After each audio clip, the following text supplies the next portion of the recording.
Hello, I'm Mirella. Hello, I'm Zoe. Welcome to the Critical Obsession podcast. Our latest obsession has been a Thai BL called Dangerous Romance. The episodes are free to watch on YouTube. There will be spoilers, so you should definitely go and watch the series before listening to us fangirl about it. A little disclaimer, this will contain our personal opinions, random thoughts, and theories. There will be cursing, and also be aware that topics may be adult in nature, and alcohol may be involved. Our laughter will be painful to listen to, but bear with us. Last time we reacted to the latest episode of Dangerous Romance, but now we want to talk about it some more. If you're still with us after all of this, join us on our downward spiral into our obsessions. Critical discussion for episode 9. Yeah, cool. Cool. So, I'm like, it's really funny because I went on down a really weird rabbit hole. I think I was procrastinating again, like I like to do. But I was thinking about the money that he took out because, like, and I don't know why I got so fixated on this, but I did because I was like, oh, I wonder how much money that is, like, in Australian dollars, like, just out of curiosity. And how much is it? So, because he talks about taking out 100 grand, but like on the screen in that it says that there's like a 20,000 like baht limit, like daily limit or whatever, which is about $850 Australian. It's about 550 US, and for you it's about 2,592 RON. So it's like not a lot of money. No. Considering all the shopping they seemed to do and everything. So maybe stuff's just cheaper over there. I'm like now more and more am I wanting to go there. And so I'm thinking maybe I'm just misunderstanding, like, and I may still be, because as I said, he keeps talking later, like later on about 100 grand and all this sort of stuff. But like, I was thinking about his bike, and like, he sells it and buys it back for like 150,000 baht or whatever, which is like $6,000 here. Okay, now I looked up the retail for a brand new Ducati, and in Australia it's like $28,000. So I'm used to cars in America being a lot cheaper than they are here, but I think I'm doing my maths wrong, because that bike is really cheap over there. I'm like, if you want a motorcycle, go to Thailand. But I was just like, I think I'm getting the money wrong, but I got obsessed with the money. I don't know why. I just did. Anyway, I just have to say that the whole spending escapade is super dumb. Oh, it's so dumb, but there's a reason why we refer to Kang as the boy with the lizard brain. So whatever. Well, it's so funny because like his whole logic in that first scene is like so confusing to Salom. Like you see all of the like moments of like absolute horror / confusion pass across Salom's face, and like he in the end he's just like, oh, but okay, like whatever. And then when he takes the money out and Kang's just like flashing it around the place like it's nothing, and Salom's like having a mental breakdown over it. Like he's literally like, what are you doing? Put the money away. I feel like in this episode I had this thought, like it feels like Kang is trying to give Salom everything that he thinks he wants or needs. Yeah, I mean it's funny because we kind of have different. I mean, maybe that is his motivation partially, but I don't think it's his motivation. But now that I just had this thought, like he wants this freedom, he wants this liberty, that money thrown into air, all this. I don't know. It feels like something that maybe Salom would actually want to have in his life. Yeah. This. Well, I mean, I think experience. if you think about it from this perspective of what you're saying, it's interesting because like his ideas around money and stuff like that, King's ideas, like it's not a big deal for him to be like woohoo, a heap of money, because it's like like whatever, but exactly. like it's fun to do it with Salom because it means something, I think is what you're getting at. So it's like the rich person experience or something. Yeah, but something that actually a rich person wouldn't really enjoy, because they could just have all this in a normal day. Why would they take it for granted. He's getting Yeah. to experience things that he would normally not pay attention to. He is in essence stopping to smell the roses, I guess. But yeah, I like literally just wrote down, haha, Salom in the first few bits giving Kang a bunch of what the fuck are you on about facial expressions. Because that's like literally the first scene. But yeah, and the other thing I noticed while I was rewatching was that name is the actor who plays Name is actually, and it is Name because Safai calls him Yeah. Name, I think. Yeah. Yeah. Mm-hmm. He is in the credits, like, and so like obviously not everybody who's in the show is in the credits, but like he is in the credits, so Mm-hmm. his character has weight in the show. So I'm like, when I saw him in the credits, I hadn't noticed him in the credits before, so I was just like, when I saw him there, I was like, okay, that concerns me slightly, but obviously he's going to be, significant enough to warrant that they've put him there. Yeah. And then, of course, the whole let this daddy pay comment. I'm just like, Yeah. and then they went to this what looked like a really super fancy restaurant and ate a salad. I was like, I mean, you can see like Kang ordering a bunch of stuff off the menu, but like the thing they showed them eating was like a salad. It was a really big salad, but still, I was like, I feel like a big like lobster or like I don't know something that's expensive would have probably been a Well, better you move said for it that. yourself. They didn't have that much money. Yeah, true. If it was only that, yeah.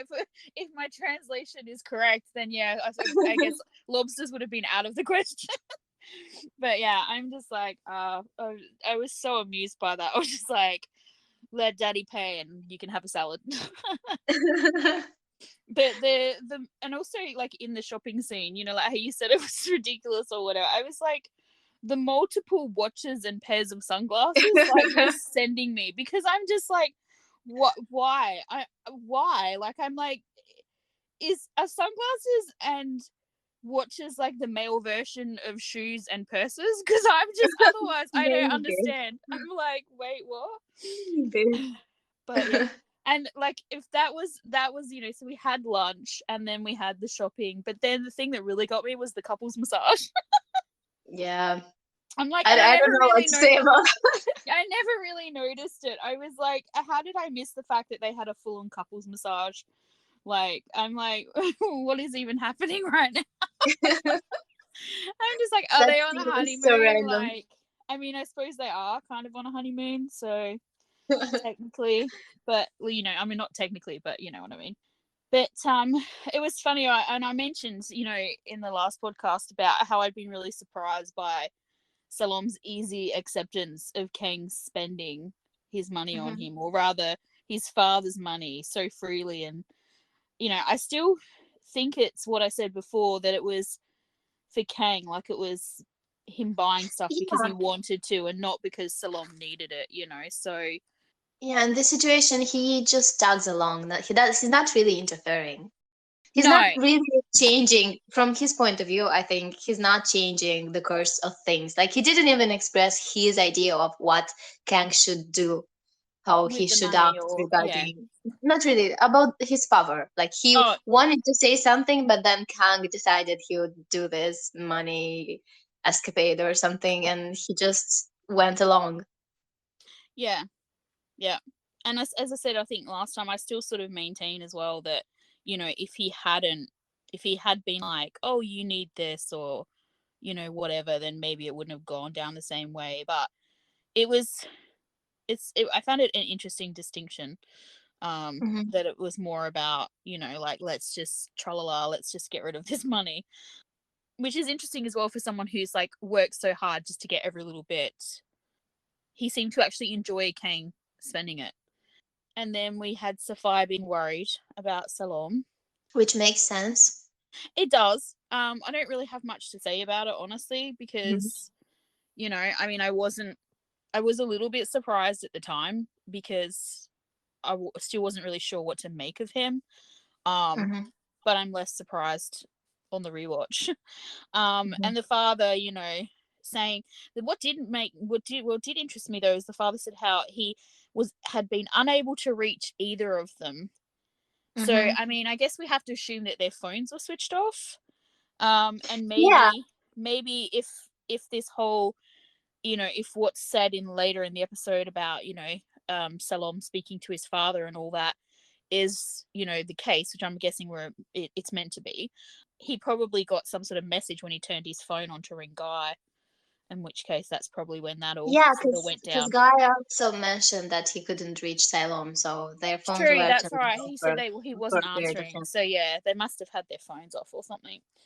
And then we had the beautiful, beautiful, absolutely beautiful windmill scene with the Mm-hmm. swing and that beautiful place that we want to go. Yes. And you know what? I think you were right here. I remember when we were watching it and I said to you that I thought I saw something else in Kang's expression when Mm-hmm. Salom rejects the offer to pay off his debts. But Mm-hmm. I was wrong and you were right. Oh, you Make a mean note. you agree You that make he was happy to hear that? make a note. It's what's the date? And the time. It doesn't Please, happen very please. I don't admit I'm wrong very often, so like write it down. Anyway, no, I'm doing hair flips here oh. because come on. I, No, you but know, I don't say it, but I also think I'm right a lot of the time. oh yeah, you need to get on my party where I'm like I'm right. You just need to be like I'm right too. You can just Uh-huh. be wrong over there. Um, but yeah, honestly, I very rarely admit it, so take that one. But yeah, I definitely think you're right. He looks relieved. He looks glad, and he needs that reassurance. I think this moment, it's just he needs to know that he's enough for Salom. I think, and he's like clearly thinking about his father, obviously, and maybe wanting to do things for himself. And you mentioned before too that people must want things from him, you know, like him or show him false respect, etc., because of his money all the time. Mm-hmm. And so he's checking or he's like, I guess, confirming both that Salom is like different to that, but Mm-hmm. also that he's enough. Like Yeah. he himself is enough. And it's interesting because it seems like this will change obviously because he'll feel differently when it's later when it's about the money and it's his money could help Salom but it's being rejected. Mm-hmm. And it's I really had interesting. thoughts about this as Yeah, well.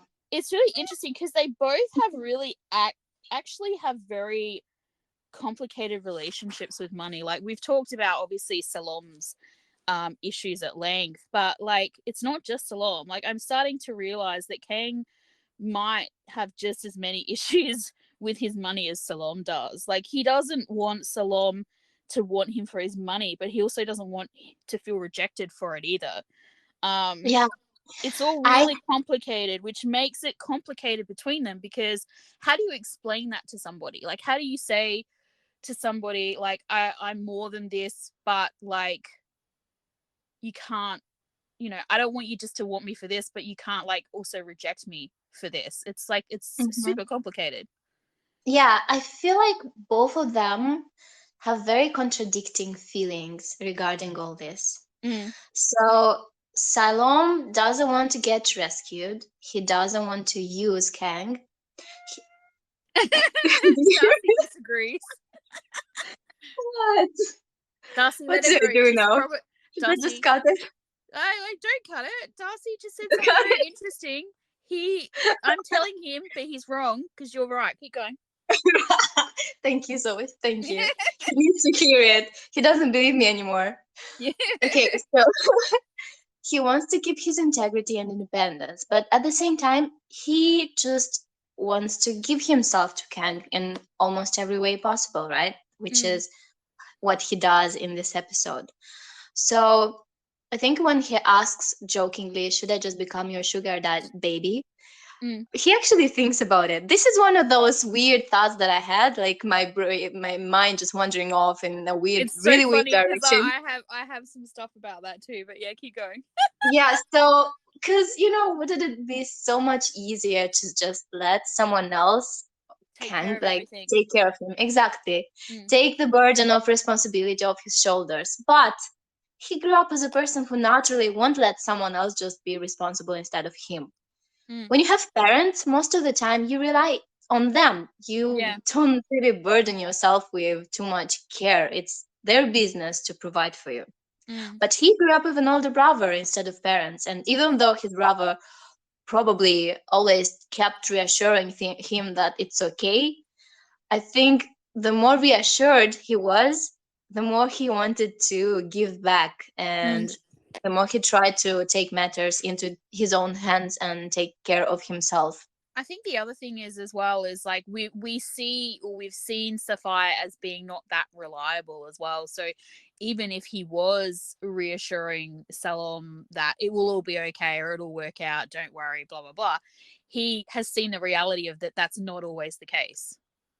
I don't really think that it's Saifa being not reliable. I think it's the cruelty of society and cruelty of unreality of being poor, Mm. because even though he tried, it was not enough. Well, he probably was a child as well when they remained without parents. Mm. Mm. So they surely went through periods of time that were worse than how we see them now, I think.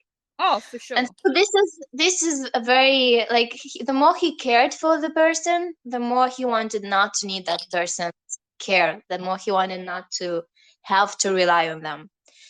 And as for Kang and him asking what if he woke up one day without money, would Salom still like him? I feel like he's getting a hint of it, and he just really wants to hear the words when Salom says he won't receive he doesn't want Kang to pay the debt for him. Mm. He gets a hint of, yeah, I just want you, and he wants to hear the words. That's why he asks this, which Yeah. is kind of obvious, but I want to Comfort. say it. It's like Com- confirmation. Confirmation, yeah. Mm. So why his feelings are also contradicting is because of Kang's reaction when Salom is beaten or sick. He is like addicted to Salom's moments of vulnerability. He Mm. craves them so much. He Mm. wants Salom to need him as much as he needs him, Mm. because he uh, he will fall apart if Salom withdraws his support. And like, remember that heart thing that I said? I want to Mm. how I feel like Kang giving his heart to Salom is an irreversible thing, while Salom gave his heart to Kang provisionally because he is still wary. Mm. And Salom could take it all away if he decides to and still be okay, but okay, he will be hurt, he will be broken, he will not be the same anymore. He won't really have hope. But if Kang can take it back. Kang will just remain heartless. He Mm. gave his heart forever. Yeah. And He'll so, go back to who he was before, but but he will worse. also be fully aware that he is heartless. He wasn't, I don't think he was really aware. He was aware that there was an emptiness inside of him before Mm. falling in love with Salom, but now he will be heartless and he will know it. And Mm. he will know what he's missing. And so he hates Salom's strength because of this, because he needs him to need him, but Mm. also he loves him, he respects Salom for it. That's why he got his attention, that's why he needs him, because his strength is also the thing that gives him Yeah, and strength. Yeah, yeah, yeah, it's like a double edged sword. It's the thing he admires most, but exactly. also Yes, despises. Mm.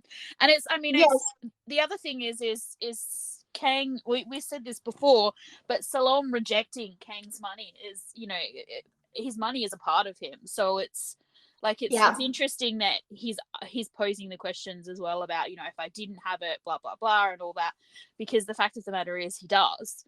And if and when Salom rejects it, he's rejecting a part of Kang. yes. He's Basically, Salom will be needing something, he will be needing help, Yeah. and Kang will want to offer that help to him, and Salom will say something like, no, I don't actually need you.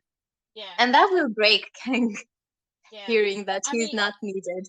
yeah. I mean, the thing is we we've touched on this so many times, but like his own ideas of self-worth have been so low in the past, and they're slowly building Mhm. up. Like every time, Salom says something to this, every time he's confirming that he's enough or he's whatever, he's building him up. And he's getting more self-assured, more confident, more happy, everything. And Mhm. but he still, I think, he's like, what can I give you if you won't Mhm. accept my comfort, if you won't accept my money, like what am I, what can I do, sort of thing. But Yeah, because he expresses the fact that he needs Salom all the time. He's open about it. mm, But what Salom does is basically kind of telling Kang that he can just handle everything without him, that he mm. doesn't need But at the same time, it's this episode is he's so contradictory in that, like, him. he repeatedly tells him that he belongs to him and tells him to take care of him. Hmm. Like, he literally Just says, like his feelings take care of what belongs to about you. you. Yeah, But he it's won't like, let please him. help me. Like, it's so Please save frustrating. me, but I don't need you actually to Yeah. do it. But please save me, but Yeah. no, but Yeah, it's so funny. And yeah. it's like, the other thing I was thinking is, like, presumably Salom has been watching Kang for like years from the sidelines, as far as we've Hmm. been told, right? So I Hmm. also feel like he obviously has issues with taking Kang's money for like a bunch of reasons, but I also wonder, and I also had to think about if one of them isn't also maybe that he doesn't want to be like others as well. Like, the thing that he wanted from Kang wasn't money in the beginning, it was like love, Hmm. and so he Hmm. doesn't want to be like other people who he's seen, like, being, I guess, like parasites or whatever. He wants to be different for for for Kang. Yeah. And I love in that scene, like, when he asks him about, if I had no money tomorrow or whatever, and whatever he says, and how I love how Salom, like, takes a moment before he answers. Like, he's not just Hmm. like, oh, of course not, or whatever. Like, it has more Hmm. weight because, like, he Hmm. takes a moment. And, like, seriously though, the slow-mo fuzzy smiling Salom is just like Kang's feelings bleeding all over my screen. Yeah. Like, it's just, Oh. and then we had the cute conversation about the sugar baby and that, and it's sweet, but it's also honest. Like, it's honest that he had that thought about, like, what it would Hmm. be like, as you were saying, and Yeah. to have an easy life. And it makes sense because he hasn't had that easy life. It makes his integrity more interesting, but it also makes me wonder, like you were saying, you had your thoughts on that, but I did make wonder if there was like one thing or something that happened that, like, entrenched so strongly in him this integrity that's like unbounding, like his unbreakable sort of, unbending will in regards to, like, what he thinks is the right thing to do. I Yeah, don't know. I'm curious to Maybe see sometimes if we get more information about that.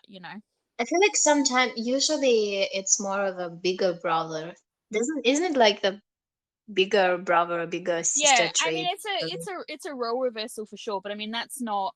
I mean, it's more often than likely, like, normally Mm-hmm. like that. But then, I mean, if I think about my own personal situation, my sister, who's older than me, and myself, we're very different, and we have very different components to us, and we deal Mm-hmm. with things very differently, and so I can see how it can be like this, if that makes any sense, Mm-hmm. depending on what's Mm-hmm. happened, Mm-hmm. and what Depending he on the was, parents. yeah, what he was like to begin Depending with. on what happened to the parents as Yeah. well matters a lot. And how they perceived what happened to the parents. Yeah. And I really am. I mean, I honestly don't know that we're really going to get any of that information. I would love to get some Mm-hmm. more information in regards to that. And even Kang's mom, like, I feel like these things have such big impact on this Yeah. story. And I don't think we're going to get any of that. But, like, Yeah. the potential for some really interesting, moments, Yeah. I think will be lost because they won't go there, which is, it's fine. It's not unusual. We often don't, like, more often than not in these sorts of dramas, when the parents are, not there, Hmm. you're sometimes not even clear whether they're dead or not. They're just not there, you know what I mean? So, but I mean, obviously we know Kang's mum's dead, but we don't know what happened. Was Yeah. she sick? Did she die? Was there an accident? Like, we don't know. So, and I mean, all death is traumatic, but like, there's a big difference between, accident, illness, sudden, long, it does affect you differently. Yeah. So, Yeah. So I want to say that if I'm trying to do, which it looks like 180 on the favor, like kind of leaving me behind with this, mm. I do think that children with shitty parents can be good people. Oh, of Because course. we had that line with the child where he was like, "Oh, I have to thank your father for raising such a good son." Remember when Kang buys stuff for the children? Can you hear it? You can I hear can hear that. Darcy. Darcy, would you like to be a part of this podcast? Do you have something interesting to say about Kang and Why are so you on? asking him? He's responding now. You're encouraging him. I actually wanted him to answer me when I asked the question. Everyone will Okay, love it. so You love it, don't you, Darcy? Darcy is our guest, special guest. I'm he like, thinks he has the really interesting things to say always. we should put a picture of Darcy on Tumblr. Sure. So I do think the father could have a redemption arc, but he would have to show interest in care and effort, and we have to see it on screen and not just Salom saying that, oh, actually he talked to me and we're exchanging messages, and but there's nothing, like he is dismissive and indifferent and cold when Yeah, well, I mean, in the even moments in when the he shouldn't be. even in the trailer, like, for next week, the grandmother says to him, don't forget about his game. Are you going to his game in Korat or whatever? And he says, oh, I've got to go to the governor's birthday or whatever Yeah, the fuck he says. And it's like, like so, she should be warm and kind and interested and involved with his son most and not with other people, like, yeah. because the way he is represented makes his kindness read just as a facade to me, a face Mm, that he puts on to appeal to people as a politician, because yeah. this is something that politicians do sometimes, especially the corrupted ones. Mm, They I'm thinking about the bike. They mm, give people things that people think they want, but not what they need, yeah. and just to show that they're kind and also boost their own popularity. But the things that they give out do nothing in the long run and don't really change anything. Mm. Yeah. I mean, it's hard to know what the hell they're gonna do. I mean, I get the impression from what I've seen, like, accidentally, that in the book he's not like this. He's not how we perceive him in this show. So Mhm. I don't know whether they're going to go somewhere completely different, or if this is their way of backpedaling. Like, they tried to push us in a direction, and now they're saying, like, oh no, wait, hang on, actually he's this. Or whether Mhm. this is just like a fake out and we're not, it's not what we think. I mean, it'll be devastating for Kang if his dad really is a dick, but I mean, I Well, he can't. already thinks he's a dick. Oh no, I know, but do you know what I mean? Like, he still has, like, in his little boy heart, he has hope that, Yeah. like, there's some interest there and that, like, something will Mhm. come of it. Um Mhm. and if that last, like, vestige of hope is taken away, then it's gonna really, really shitty for him. But I I can't I'm like, I need, if they're gonna do some sort of reconciliation, like you, I need to see something. I need to see, like, Yeah. the effort behind it, because at the moment, you're right, there's no effort. It seems very fake, and it could just be the actor. It could just be that's how he comes across. I don't know. Like, I am curious to see how they're gonna try and play this out. So, I mean, and we don't know. We don't know what's gonna happen. Like, in the next episode, obviously, clearly, someone comes out in a stretcher. So we don't know But if he it's. told his son that you're good for nothing. Like, without my help, without my money, you're I know you nothing. And can't what? really come back from that. I mean, this is the thing. This is why I feel like we need to know more about their backstory because, like, not that there's any excuse for him treating him like that, but like, Mhm. how did they get like that? Was he always a Yeah, dick, and the mother was just like the only kind, like, bridge between them, or like, did he become like that after she died? Like, do you know what I mean? Like, I feel like I need yeah. this information. Um, Mm-hmm. so, and I mean, it may be that like something happens to his dad and like it's like a rude awakening, and so like suddenly he's like, father of the fucking year or something. I don't know, like, because it scares him or whatever. I don't know. I can't picture that part of the storyline and how it's going to unfold because it like it doesn't really make sense. I feel like I'm missing pieces. You know what I mean? To really sort of be able to formulate any sort of real Yeah. idea that isn't that he's evil. Mm-hmm. Because I feel like he's evil, but yeah. um I was gonna say yeah, so yeah, and then we got the hotel room, unless But you had. can you imagine if they did that scene in with the watch, actually with the intention to show us that he's a good person? Because that read totally ugly and wrong to me, and I Yeah, I did know, not this like that this thing is at what all. I wonder if it's just the actor, the way the actor's playing it, because I don't know, like, I yeah, don't know the. I don't think it's the actor. The gesture. The gesture is just bad. yeah, but yeah, that's right. The gesture is wrong, but then if you come at it from like the way his mind probably think works, he probably feel like if you look at it from his like skewed kind of like rich man perspective, like maybe he's like, oh my bad, like I accused you of taking this thing, you didn't do it, but like I'll give it to you as compensation. Like, and it is so condescending and so like, Yes. because like he carried on like such an idiot about it and now suddenly it's not worth anything to him, like, Mm-hmm. so it's just, Yeah. yeah. But like it's important enough to like almost ruin someone's life over or whatever, like livelihood. So Exactly. yeah, I mean, I don't know, I can't really see how you can I don't know, maybe they were trying to point out the difference in the like thought process or something, because I mean clearly Sophia was like, what the fuck about the whole thing, like he was very uncomfortable. So I feel like it's either like, I don't know, it was such a weird scene to include anyway. Like I feel like if it's not significant for some reason, like why include that scene at all? Mm-hmm. Like, I don't know. I just feel like that the him having that watch is going to come back to like bite him in the ass later on, which then means that the father is bad, or at least he's gonna, cause problems, like knowing that he gave him that. And I also don't like him calling Seifa to drive him at all. Like, call a fucking Uber. What? I mean, he has his own job. He's employed by the grandma. What the fuck is this? Like, do you think people are there to serve you? Like, I really don't.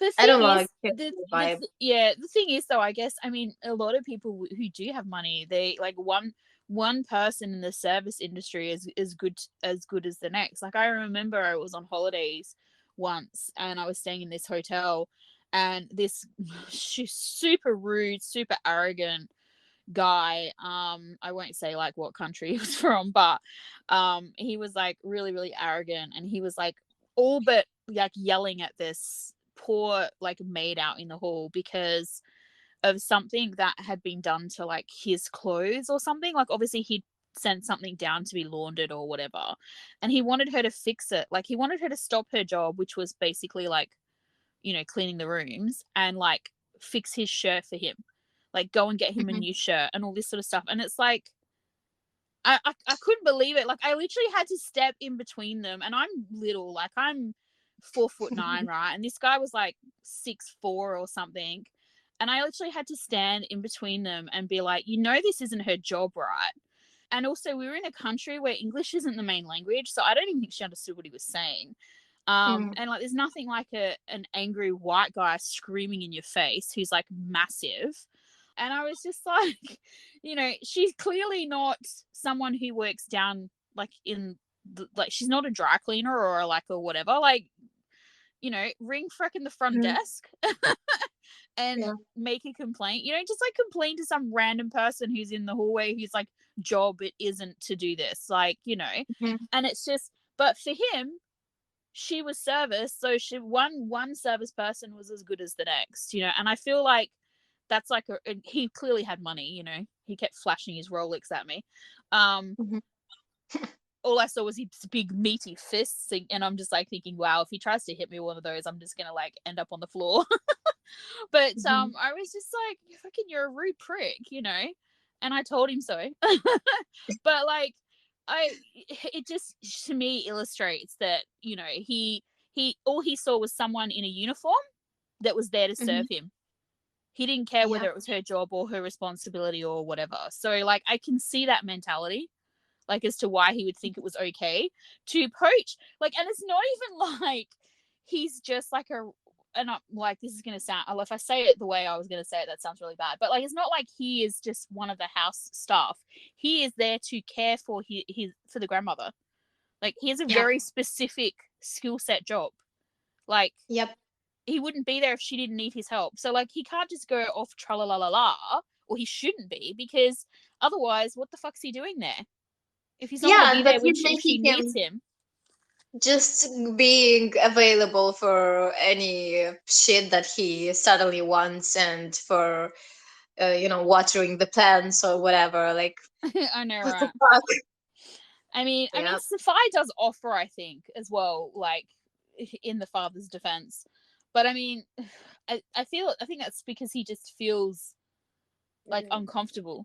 And also, Safai is very opportunistic in like regards to making extra money and stuff. Yeah. But it's just, yeah, it's It's just definitely wrong. like It's really about the wrong. privilege, yeah. Yeah.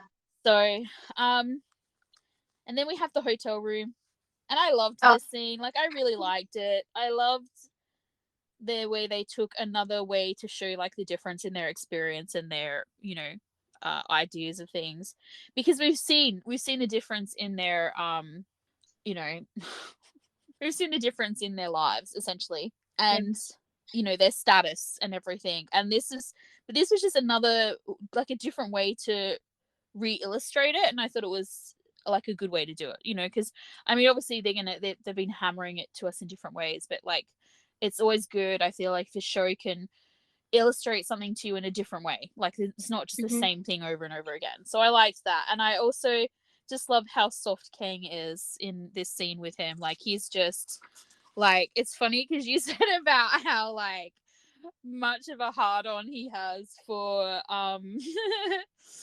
traumatized unconscious Unconscious. Yeah.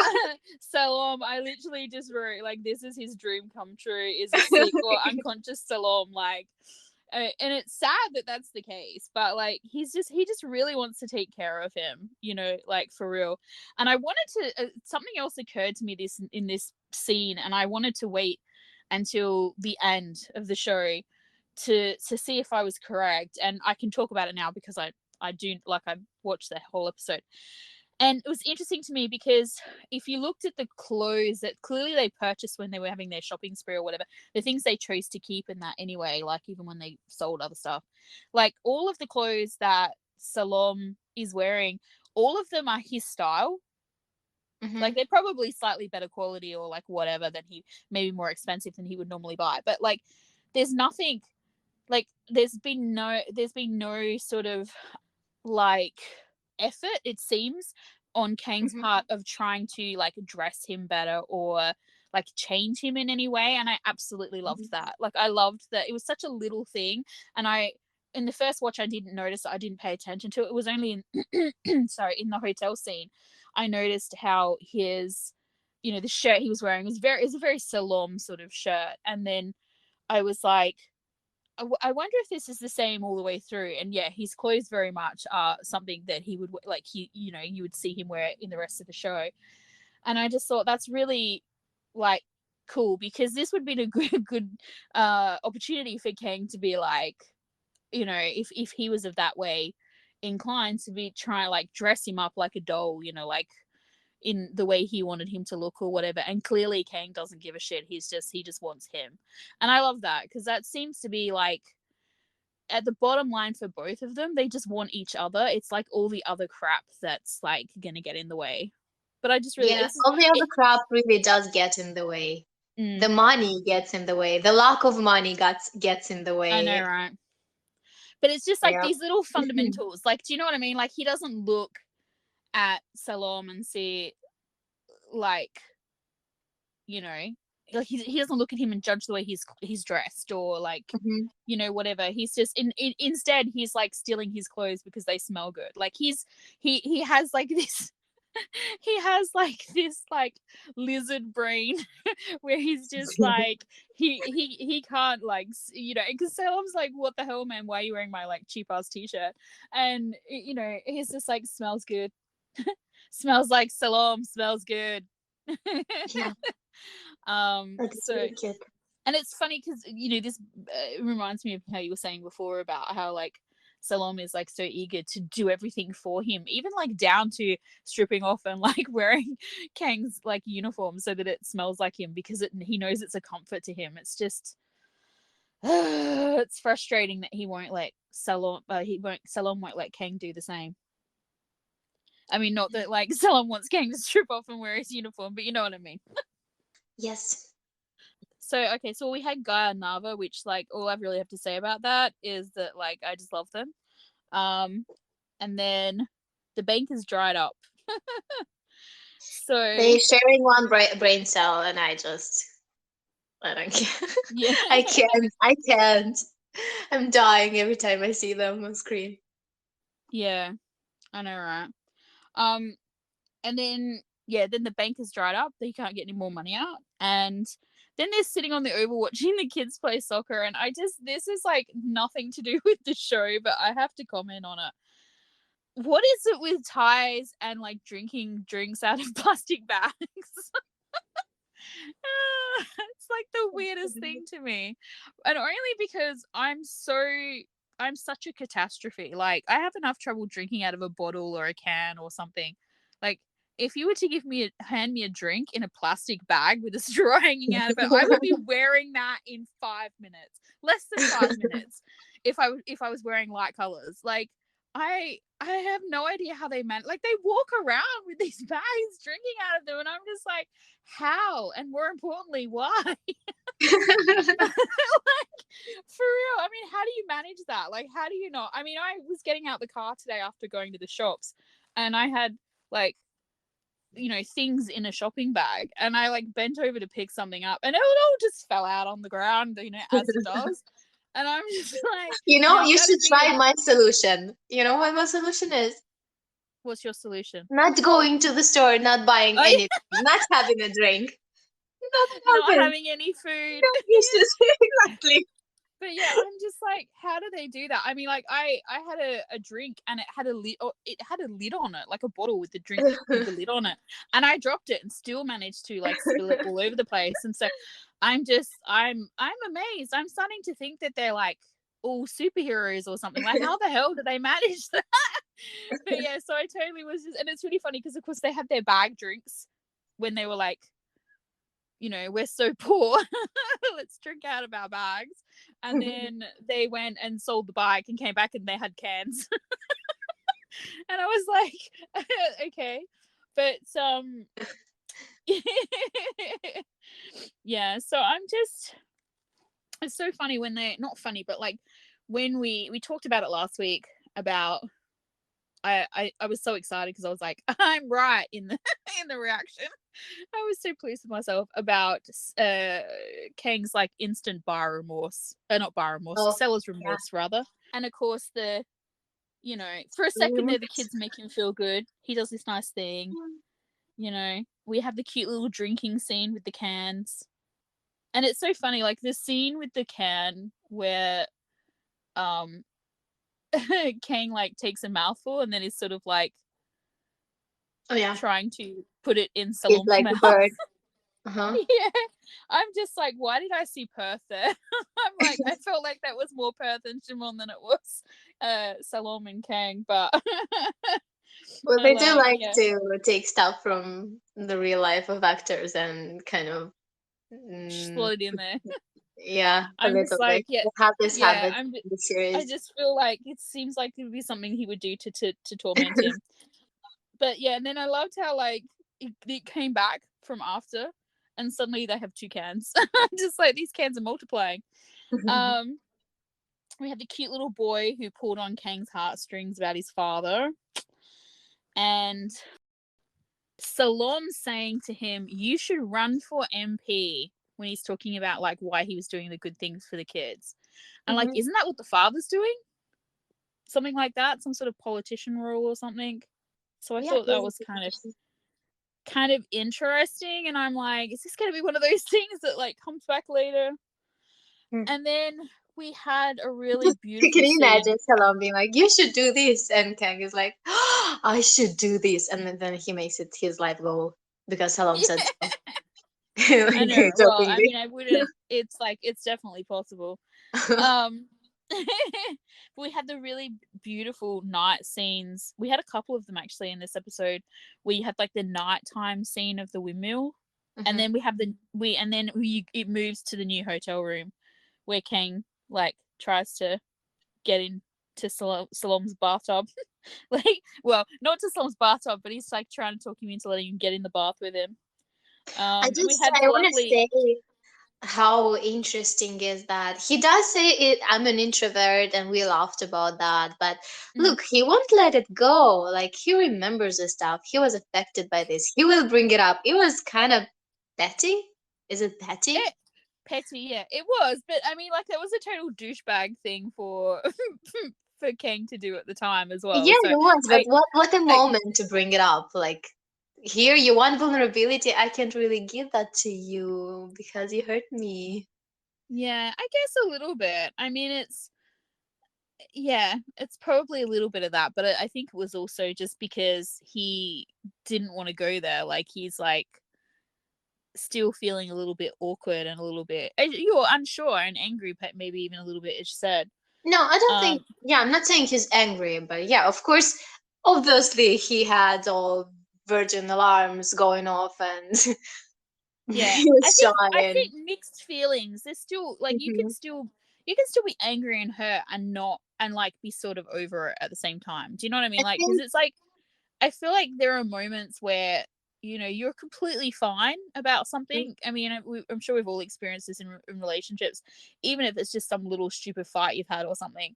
And you can be completely fine and you think you're absolutely over it, and then something will happen. Someone will say something, someone will do something, and it may not even be that they've done something bad. It's just whatever they've done has triggered you, like in To some way. remember that. Yeah. Yeah, and there's like the petty just comes out. You know what I mean? Like you're Yeah. just like, and I feel like you're probably right. It's probably a little bit of that. So, but I love, like, I literally love the sliding doors and Kang being all about watching that one man show. Like he's just like, I can still see you. And then the curtains is just hilarious. But two cuties in a bathtub, I like, first of all, in case anyone is still like, oh, then they're not sexy, or they're like bros in the bathtub or something. The music gives us the clue that this is not a serious, intimate scene. It's not meant to be sexy. It's awkward. It's funny. yeah, We're meant to be laughing at them. yeah. Well, I They mean, the don't thing know is what they're though, doing.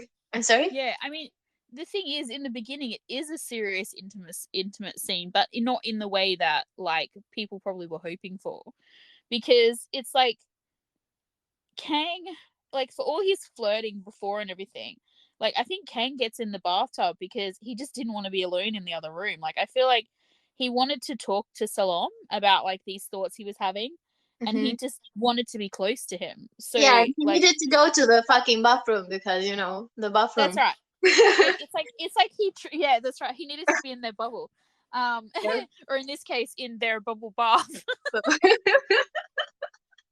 See what I did there? yeah, uh-huh. um, Very good though.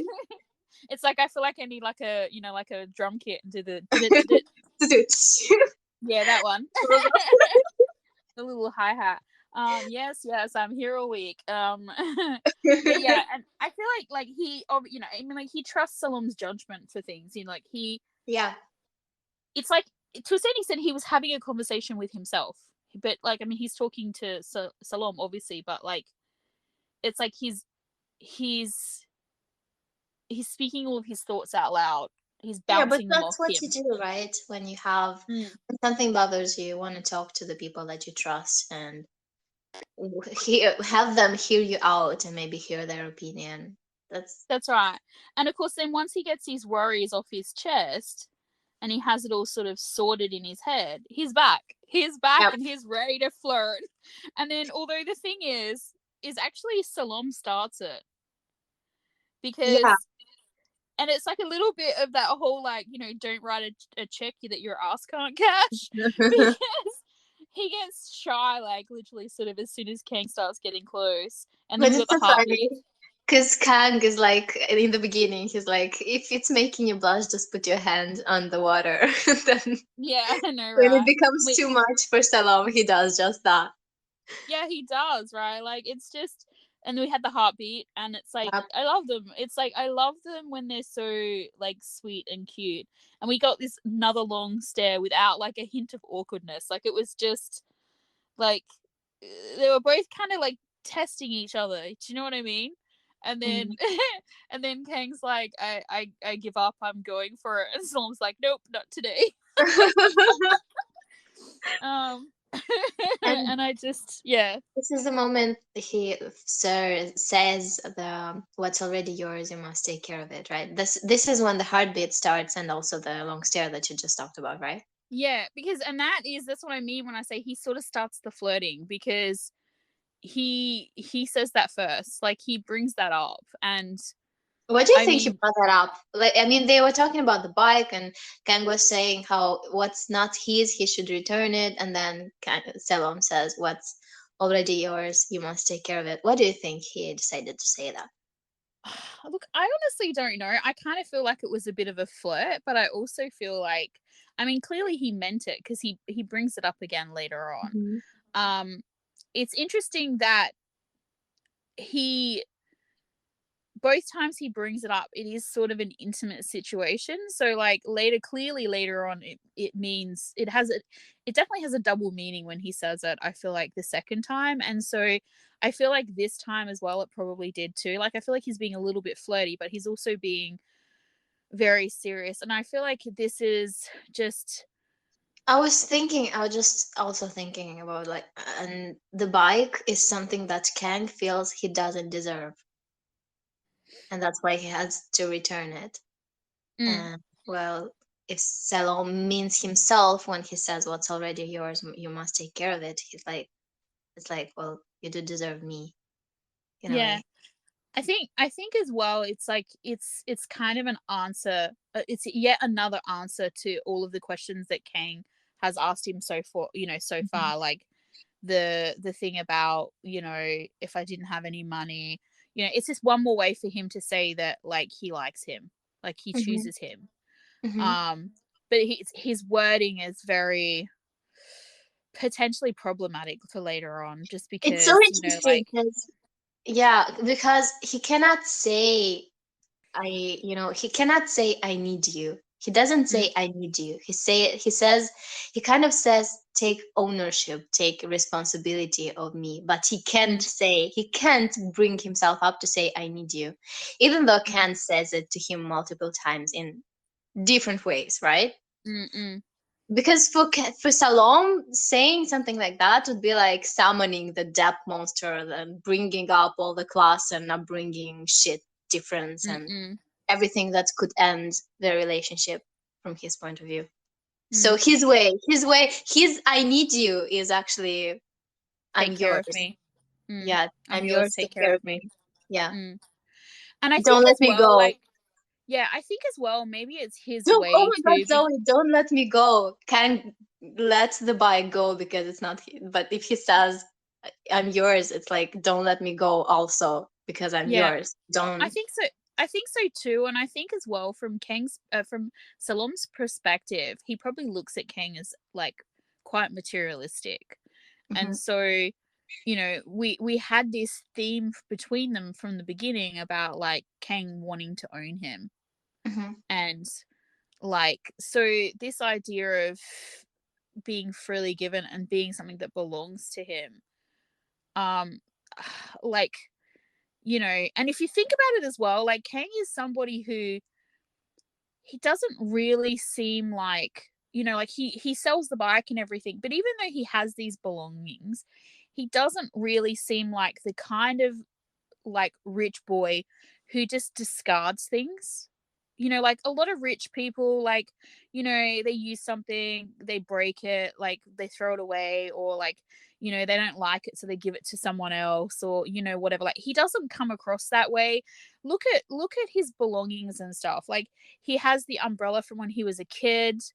Now, obviously, it makes sense because it's clearly like He potentially did give it connected. away. No, but like, do you know what I mean? Like but he still has the same umbrella from when he was little. Like Yeah. that's, for a boy, that's pretty big. Like, I mean, boys are rough with shit, like as a rule. And so, I think it's still because like he even said that when he was little, his mom used to buy stuff for him. So I yeah, think he that's why it's important to him because it's something his mom bought to him. yeah, but it's not even just that. Like I'm using that as an example, and Mhm. I'm going to build on it now.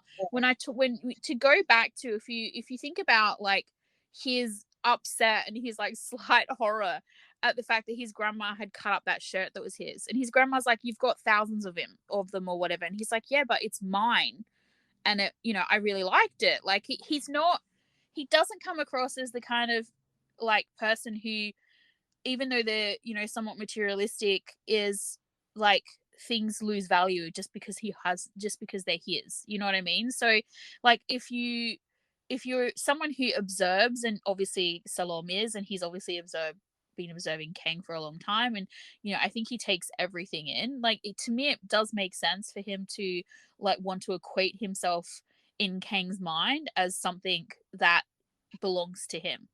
Well, it fits his personality because he's very possessive, though. Yeah, oh, it does that too, and that's why it's like, it's such a red flag for me, because I mean we know what's going to happen. We know essentially the roundabouts about what's coming up, and him using that kind of terminology first off with someone who is super possessive and whatever, and then just being like like going against it later on. It's just, oh, I'm like, I want to shake him a little bit, but what can you do? So Yeah. it's just, yeah. So, what do you think Kang left to gamble by himself? Is it because he was worried to involve Salom, or is it because of fear of being judged? No, What do you I think? feel like it was probably just that, like, he doesn't want to be a burden. Like, it's funny because, you feel like we know that Salom sort of feels the same way. But I think it's just they actually, I think, have very similar feelings and fears towards one another for different reasons, right? And Hmm. because they're not, like, it's so funny because it's clear that they have serious talks and they communicate about some really like serious deep shit. Like we've seen either the aftermath of that, or we actually have seen those scenes, but like there's so much that they're not saying, and Yeah. it's like, and yet they have very similar feelings towards each other. They have very similar fears and doubts, and all the rest of it. And so Salam doesn't want to be a burden, whether it's financially, whether it's like whatever. He doesn't want his crap to touch Kang, and I feel like Kang doesn't want his crap to touch Salam as well in this instance. Like I think he thinks it's his problem. It's like he had that conversation with Salam in the bathtub. It's his responsibility. He's the one who's fucked up. He did something that was wrong, and so now he's trying to make it right. So and it's not dissimilar to Salom sort of cutting him out, but yet Salom puts himself in the position to help Kang whether he asks for it or not. And of course Kang is happy to see him, and it's like, whereas we know that the flip side may not necessarily be the same. When Salom could use his help and Kang shows up, he may not be welcome. Yeah. So, So or the he may be very welcome, but like Salom won't be able to, as you say, he won't be able to say like, thank God you're here, I needed you. Like, he won't be able to just say that. It'll come out in anger first. it will come out and I don't need you. I can do Yeah. this by myself. Mm. Because he's afraid. I feel like it comes down to loss, doesn't it? Like, they've both experienced this huge loss, and as you're saying, you're like, if Kang experiences it again, like, he can't come back from that. Salom is trying to protect himself from it, because if he lets himself go, and he probably knows that he also can't come back, like, if he lets himself go from that loss, because Yeah, they've both experienced this now, you know what I mean? Like, they both know what it's like to have somebody in your corner, to have somebody who cares, who that's doesn't what it's care all about, about. yeah, and who's just like, you know loves Hmm. you and wants to be there or whatever. To lose that is pretty, well, I mean, it's, soul destroying, isn't it, really? So the physics calculations idea killed me. It's ridiculous. Well, no, But I I mean, mean, as somebody who used to play like a lot of like 8 ball and snooker, I get what he was trying to say, but it's not really physics, it's more like geometry or something. It's like, no, it's but like you know, maths to based, help like, which trying yeah, it's about which trying to angle help should I hit someone the ball. else. Like that was just funny.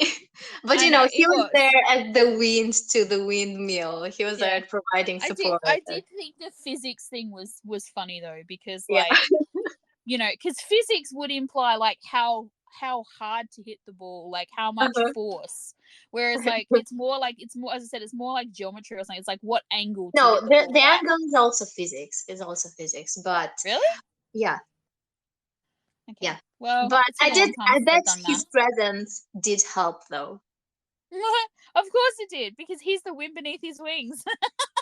And also, it's funny how the guys took Salom's help seriously because he was basically a cheerleader. But okay, I guess they didn't want to lose money, and also being superstitious during a game is not Mm, unheard of. So, all right. And also, it's interesting how when they start, losing, they start threatening Salom as Kang's property. And mm, he even has to say something like, deal with me, why involve him? They don't threaten Kang, they threaten to do something to Salom. mm. I think it's probably because of the way Kang, you know, is with him. Mm, It's very, he's not really great at like not being 100% completely obvious of his feelings. yeah, So it's that's the if most you're, important thing to him in that room, and the guys threaten yeah, that to take yeah, that that's away. right. Yeah, that is their easiest path of entry to get what they want. But yeah, I still can't get over the whole like, how could I not know when you got out of bed comment. Super That's aware like, of each other in the bed, huh? well, just like, I mean, it's just really cute. It's very domestic. Like, it's Yeah. very, I mean, you usually have to sleep with someone for like a really long time before like those sorts of things wake you up, or like whatever, you know. Not necessarily. I don't think so. But Well, I mean, if you're a it light was, sleeper, it was then a good anything will thing. wake you up. But like generally, Hmm. Mm. Okay. Maybe that's just my personal experience then. Oh, I Okay. just wanted to make a comment about when they're running away from the guys they hustled at the pool hall, and they run around the little corner, like the little fence, and then like Perth just throws his jacket on, not Perth, sorry, Kang just throws his jacket on the ground. And the reason why I said Perth is because Perth picked it up and wore it last night.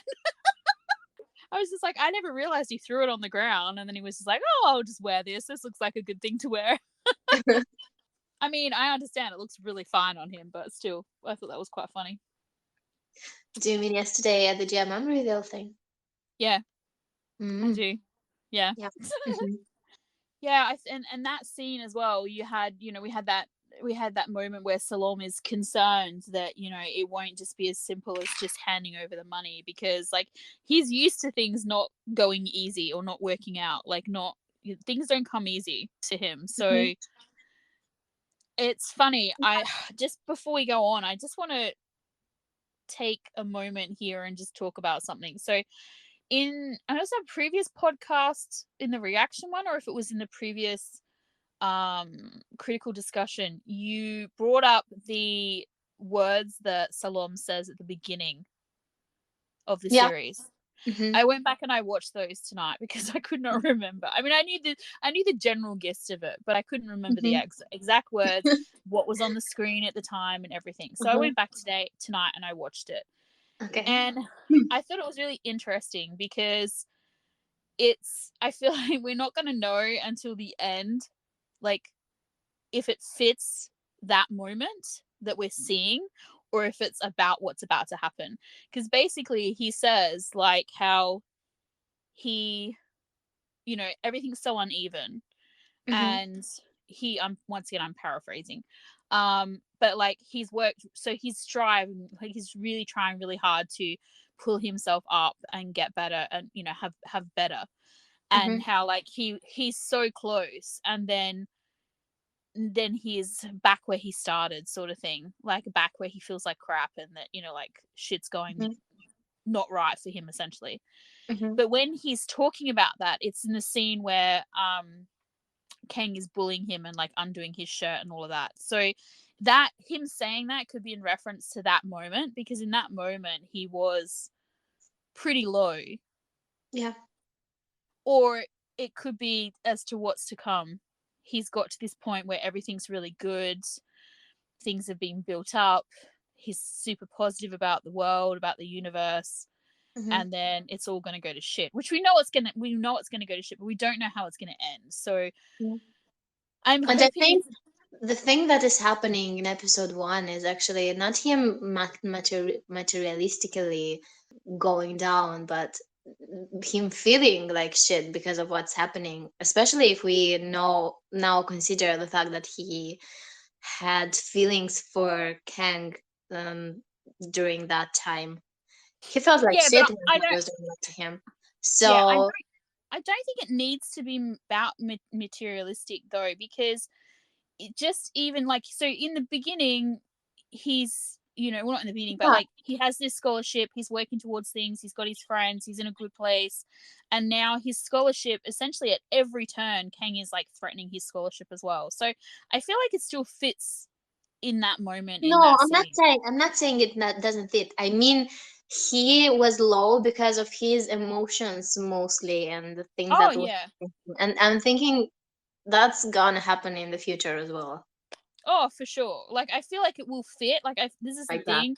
I feel Hmm. like it fits with what's coming up as well, but like it seemed very final, like the way he says it. So, Hmm. but at the same time it's like that's the last thing he says, and then the show starts. So it's like at that moment it was final, because that was Hmm. like the last thing he said in that moment. So I it's very clever, because as I said, it could literally fit for right then, or it Hmm. can fit for where we're going. It all depends on how it ends. So, Can you but imagine yeah, if they bring up that monologue again? I'm gonna hurt them so bad. I'm like, it's like I love it, but I hate it. But anyway, yeah. I want to analyze that scene. So the guy tells Kang to beg or give him the money back, right? Kang tries to jump at the guy. Salom stops him Mm-hmm. and he says, "Give him the money and let's go. Trust me." Because Mm. that's his way of dealing with him, with things like this, right? Yeah, yeah. And then the guy mocks Kang by bringing up his father. Mm. Kang attacks him. Then Salom jumps in front of Kang and tells to the guys, "I beg you to stop." And he gets beaten. Mm. It's probably not something that he has to do a lot, jumping in front of, the people in front of the fight and beg Mm. for them to stop. And so then they get beaten, and the guy basically says, "Pick your fights, dumbass." Why, while Kang only sees what he's done to Salom in that moment. Mm. So Kang grabs his foot and tells the guy he's willing to do what the guy wants, and what the guy wants is for him to beg at his feet, right? And then we Mm-hmm. get the dad flashbacks, Mm-hmm. and I feel like that's the moment Kang acknowledges how much he still needs his dad and love and, love and attention, and how the bike represents the hope that his dad actually cares for him. It's so Did you funny. read? I can't wait to say what I've got to say. What do you want to say? I'm loving. Are you still got more? I still have more, but I can stop because I have some stuff to say regarding what this moment when Kang begs means for him. Mm. And Well, but if it's you have, funny because I this scene they got off pretty lightly, honestly, and it's interesting that Salom sort of says to him, "Give him the money and let's go." Like he feels like that's going to end it all. When in actual hmm fact, they don't even take the money.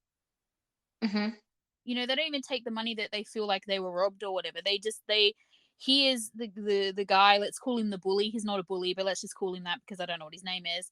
He is completely satisfied with Kang doing what he asked him to do essentially. And it's like we've talked about this, like about how Kang is willing to lower himself. You know what he's willing to willing to lower himself for example, and like at that time, I mean, I was watching it, I was like, I didn't really have anything else to say about it, and then I hmm was thinking about it because the only thing I really have to say is like the bike isn't just a bike. It's like what you yeah, said. It's like a representation. It's it's not a material just a material possession. It's like Salom would never like bend for something like that. But because it's not just a material possession to King, it's like symbolic, as you said. It's symbolic, I feel like, of his father's love and affection. hmm It's like because it's all that King has to equate to that. Like he doesn't have any other example. Like yeah. that's literally all he has is this bike.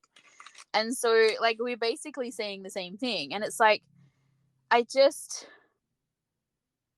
it's you know, that moment for me was just really, really interesting because as you said, you can see it. You can see that he's clinging to this idea that this represents his father's love. hmm Yeah. Please continue. So when the guy says you should beg at my feet, Salom says don't, because for Salom this would be a very very traumatic moment, wouldn't it? Mm, mm, Because of how what Salom is, how he is as a person. But Kang, I feel, is just it's just a kid. He's just a kid that wants love in that moment. mm. He's not pretending. He's not trying to be prideful. He is just showing to everyone present in that moment who he truly is. He's Yeah. this love-starved boy who doesn't want to disappoint his dad. He doesn't he doesn't have to lose himself to be like that in that moment. His whole being is not held together by pride or deception or defiance anymore in that moment. He doesn't have to hide anything anymore. Mm, Somehow it's his lowest moment, but also his peak moment because he just lets it all go. It's like it's a cathartic moment for him. There's yeah. nothing holding him back anymore. No more weight on his shoulders. He is honest with himself, with everyone else. He's free. He's as free as he can be in that moment. Mm, Because the hope for his dad love is a part of him, is not something holding him down. mm. That's why it's not a traumatic moment for him. No, and I think also there's probably a little bit tied into as well, as you said, he's not happy about the fact that he's pulled Salom into this hmm situation. And if we take it back to, Salom talking about taking care of him, and we know that like that is Kang's like, you know, like one of his ultimate goals. And this bike, although he's said it's not his yet, it's his to own, right? So he has to earn it, yes, but while he's earning it, his father's entrusted it into his care. So technically, it's kind of his belonging, and he hasn't shown it very good care. So Mhm. it's all tied into that as well a little bit. This Mhm. is, I feel like not only is it all of what you just said, but also I think it's a little bit like of him trying to regain this ownership so that he can Mhm. take care of it as an example. Like, Mhm. look how good. And because let's face it, the from the beginning, when he first wanted to, like, not destroy it but get rid of it or whatever, it was Salom that stopped him. Mhm. Back when he first got it as well. So I feel like it's probably a little bit all tied in with that as well. So, but yeah, it's a very interesting scene because Yeah. it's such a different there's such a difference between them in that scene. Like, you almost, when you're watching that scene, like, I remember when we were watching the episode, I thought, like, Salom does not understand at all, like, why he is doing this, why he's like this. But then later on, he sort of says to him, it must mean a lot to you because Mhm. you did so much to get it back. Like, he can't understand it, like, it doesn't make sense to him. But then when Kane explains it to him, it's like it makes complete sense to him. It Mhm. maybe not from his point of view, but he understands Kane. Mhm. I just think it's interesting that it's the only thing that his dad bought for him. Oh, it's super weird to me that, like, Mhm. I mean, it kind of makes sense to a certain extent because, if the mother always did it and then she died, then the grandmother probably started, like, Mhm. when, like, she probably picked up where he left off. And so, Mhm. if the grandmother hadn't been around, like, maybe would he have gotten out of his own way and actually considered the fact that he needed to care for his son? Or would he have still been without? You know what I mean? Like, would he just give him money and just leave him to, you know, his own Mhm. defenses? Like, it's really very sad. No wonder he is, like, so lonely in that way because he's just, and it's probably, as I said, this ties into his unhealthy kind of issues that he has with money and stuff as well because, like, here's this thing that he's equating with love and affection from his father. It's a materialistic object essentially, but, like, this is the only example he has of the love or care or whatever. So if you tie that into his brain, like, once again, trying to provide for Salom in a financial way is one more way that he can try and show his love. Mhm. So, you know, once again, the rejection. Yeah. And I And also then, think it's oh, yeah. interesting fact. I'm jumping forward to the moment when he tries to buy Salome as an essential thing. Yeah, well, because that's what we're up to now anyway. Essentially, we could just start Yeah, talking to it. We're up, I we're think up to the intimacy scene, I guess you'd call it.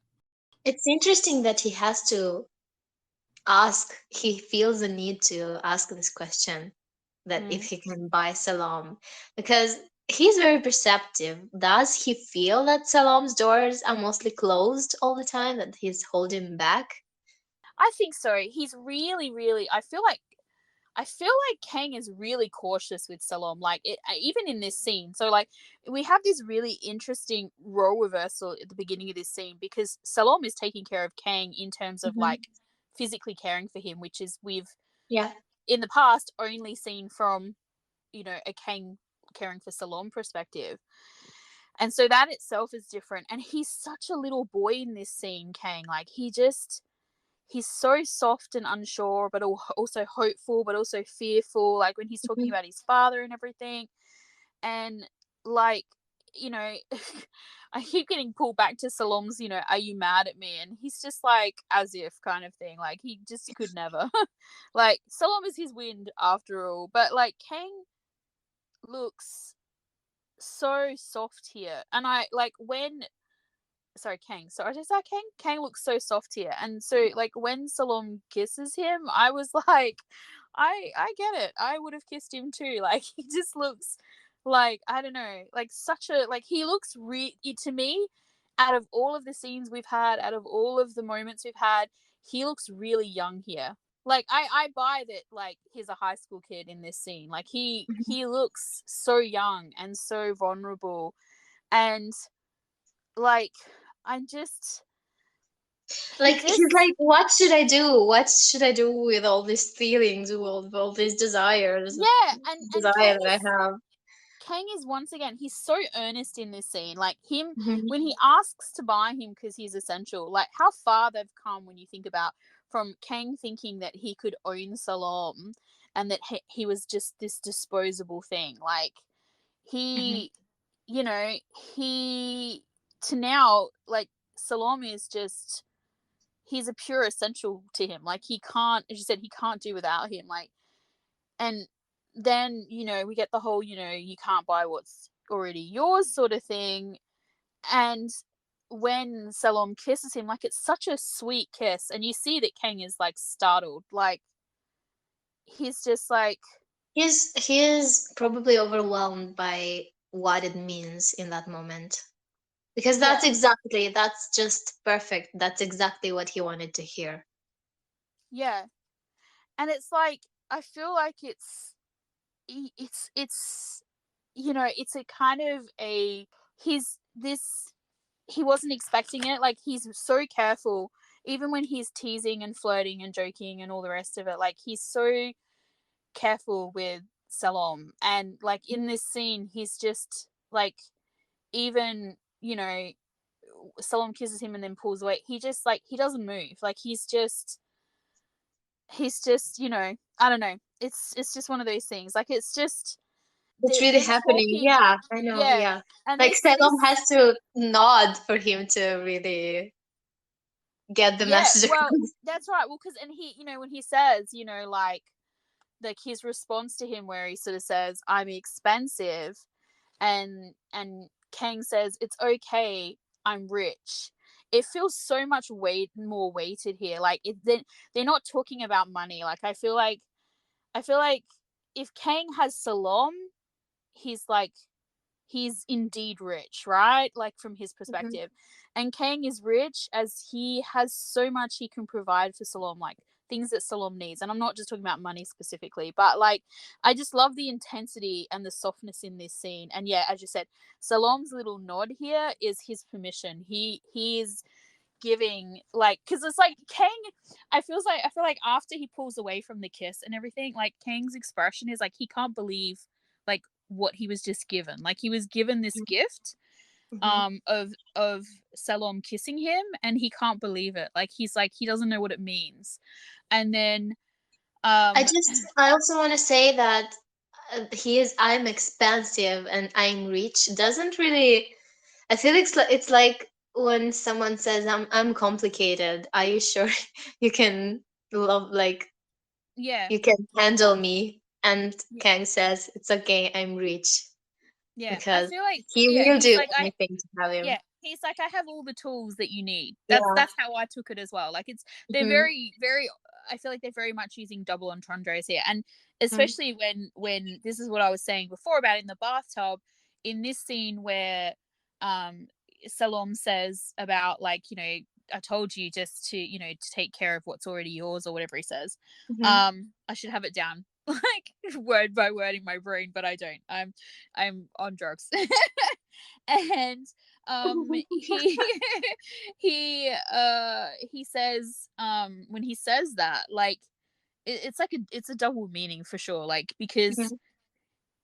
It's he, a triple meaning. yeah, it's like, I feel like he's saying it because, like, he's saying it in a truly kind of like earnest, full on way, but he's also saying, like, take care of me, considering what's about to happen. Like, it's definitely has a double meaning for sure.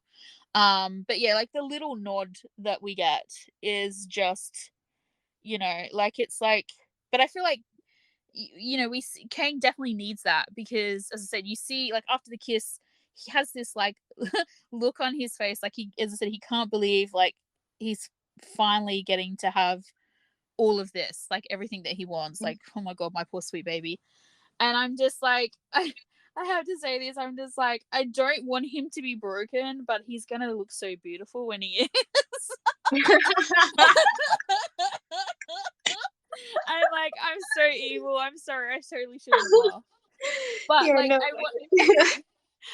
I'm totally right though. But like, I wanted to bring up something. So there's this Japanese art thing called kitsugi, which basically means golden joinery. And what it is it's this like form of, I guess, art where you take a broken piece of pottery and you join it back together again with like a lacquer resin, which is infused with like gold or silver or like platinum or something. And so it highlights the cracks, right? It like makes them stand out. And the idea is like, so it's not seen as a distraction or a disadvantage, but rather like part of the history. So it's like, because let's face it, like we are the sum of all of our parts, even the bad shit, even the broken things. Like, and sometimes these things can be beautiful, right? And so sometimes when we have these horrible things happen to us, like sometimes when we break, it actually triggers healing for stuff that's even deeper. And like, it's just like, I guess the whole idea behind this pottery, and also what I'm trying to say is that like we, you know, we leave these marks on each other and we leave these marks on ourselves. And like there's beauty in our history, like, and I feel like, I think it has to happen. Like I feel like they kind of both, it has to happen. Like Mhm. we need this change from Salom. So like something definitely needs to happen with him for sure. But I kind of feel like also that it needs to happen a little bit for Kang too, because like I feel like Salom needs to break him a little bit, because he has him so high up on this pedestal. Like Yeah. it's crazy how high he has him. And Mhm. so there's this other, and it's so funny because Thai fans of Thai BLs, probably obviously like our listeners, are going to be familiar with the term wabi sabi, which wabi sabi is another Japanese thing, and it basically just means embracing the flawed. So like Mm. I feel like he needs to get to this place where he realizes that Salam is not perfect, Yeah. and Yes. he's gonna love him no matter what. That's not even a question. As I said, like there's so many things that he doesn't even see that are wrong, not wrong, but like that But are I feel like issues. yeah, I feel like right now he feels like he's not needed, maybe. Like Salome is so perfect, there's nothing really that he can offer Yeah. if you don't consider the moments when he's unconscious and broken totally and Mm, just out of his mind with pain and despair and everything. Because if he realizes that Salom it really is not perfect and he has issues, he does needs him. He yeah. does need him all the time, and he will just be there. He will not be insecure about it. He will know that he is I think needed. That yeah, I he think there's a purpose in their relationship. Yeah, I think also as well, if we look at the catalysts of their relationship so far, like it's funny because like obviously we see the major ones from Kang's point of view when he witnesses the trauma of, Salom being, attacked and everything and all that stuff. So Mhm, like there's a huge turning point. But there's also these moments that maybe we haven't put as much importance on because we're not seeing huge like moments of change from Salom's point of view, but clearly it is different because it's changed his mhm, opinions. He's opened up even as he's closed, but he's opening up mhm, and things like that. So like when he's seeing Kang's vulnerability, like with his father and the bike and all these little bits and pieces that are slipping in there, he is slowly, there are little bits of him that are changing. There's like he is letting him in, he's just not I like, agree. he's still got these walls. And so Yes. like I feel like he needs to see Salom needs to see Kang have this traumatic like breakdown Mhm, essentially, in the same way that Kang needed to see Salom like that, for him to truly realize that like this is not, he is not like poor little rich boy playing at like what at savior or whatever. Like he needs him, he loves mhm, him, this is not, it's not a game. It's not a, it's not one more like bully fake out. It's not, transient. He's not going to get over him. He's not going to walk away. He's Mhm. like, he needs him and he needs to see it, I think. And I think the only way he'll see it is if Kang breaks. So as much as I don't want it to Yes, happen, that's I why. feel like Yeah. it totally needs to happen. And I'm like, at least Perth will look super gorgeous doing it. Oh my God, I so hope that scene ends up with Kang breaking from being angry to actually breaking and maybe sobbing or something. Like I don't know. There I am I Yeah, putting I so don't much? know. I'm I so have so confused many because, expectations yeah, from this thing. I don't know. yeah, well, because because the scenes that we've seen, like going forward, it depends on their order, and like like we have the scene where Kang is comforting Salom in the shower, and it looks like Salom is letting him. He's Hmm. conscious. He's okay, yeah, he's upset. Like something Hmm. bad has happened. It's like obviously the takeaway from like next week or whatever, but like he's letting him in. So it's like I'm like, is that before or after the escort stuff? Because if that's I'm really after, well then curious. I don't know. yeah, because if that's after, well then they're moving in the right direction. If that's Mhm. before, holy fuck, like I don't even know. Yeah, that's gonna make it even worse. I'm just like I'm like Let's I'm go not back sure to I'm the going sex to be able scene. to handle it. Yeah.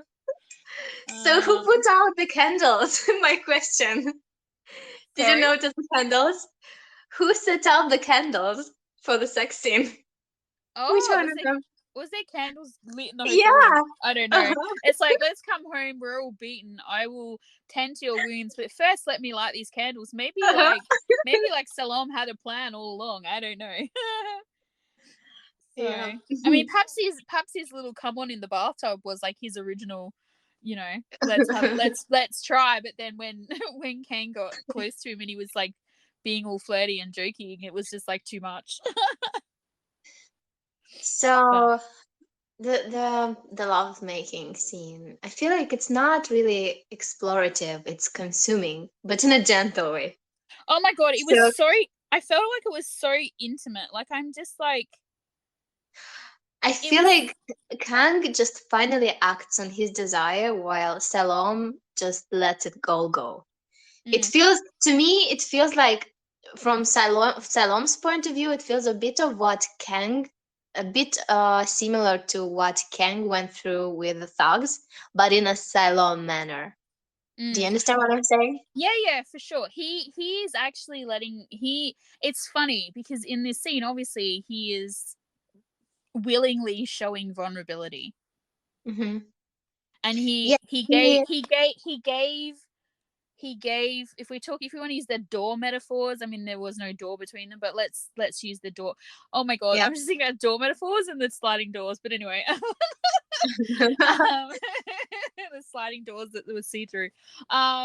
Yeah, if we want to sort of go back to our sort of like door metaphors and putting up walls and things like that, like this whole scene, he essentially is like opening the door, Yeah. giving him permission to walk through. And it's so funny because like he gives a little nod and like Kang's like on him.